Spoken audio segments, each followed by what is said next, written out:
អូយងើបលំឡើងព្រះអាទិត្យរះពន្លឺចែងចាំងដូចជីវិតខ្ញុំអញ្ចឹងនេះហើយបើមេឃបើកថ្ងៃមិនតាន់ទេគឺអ្នកនាងទាំងវងអ្នកទាកាបទាសំពៅទាកប៉ាកងានៃនឹងវាក់វោកវាក់នាំគ្នាដើររោចំណៃបងប្អូនថ្លង់ណាស់ឃើញមេឃបើកថ្ងៃល្អអញ្ចឹងក៏ស្រាប់តែនឹកឃើញថាចង់ផឹកតែជីអង្កាមនៅចាំអង្ការទៀតអាជីអង្កាមដាំមកកញ្ច្រែងនៅក្បែរផ្ទះនោះលេងឲ្យអស់ដៃទៅបេះឲ្យអស់ទៅគ្មានអ្នកគេញ៉ាំទេក្រៅពីខ្ញុំមកពេលយើងកាត់វាមកលាងទឹកឲ្យស្អាតយើងដាក់ហើយវាក្រៀមបន្ទាប់មកព្រលឹមឡើងយើងដាក់ទឹកក្តៅឲ្យពុះហើយយើងដាក់វាឆុង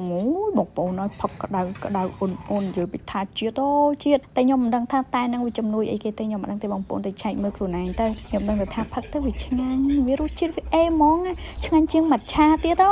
យើងនៅខេត្តស្រុកស្រែជនបទគ្មានម៉ាត់ឆាផឹកឯងមានតែជីអង្កាមហ្នឹងឯងមិនដឹងថាតែនេះវាជំនួយអីគេខ្លះតែបងប្អូនអាចឆែកមើលបន្ថែមបានខ្ញុំដឹងត្រឹមតែថាពេលញ៉ាំទៅវាឆ្ងាញ់គូផ្សំជាមួយបរិយាកាសនៅព្រៃភ្នំតិចពេលព្រឹកចឹងទៀតអូយជាតិហ្មងជីវិតមានន័យស្រស់ស្រាយពេញមិនចាំបាច់ទៅសាក់ថ្មណាឆ្ងាយទេសាក់តែនៅក្បែរនេះបានហើយ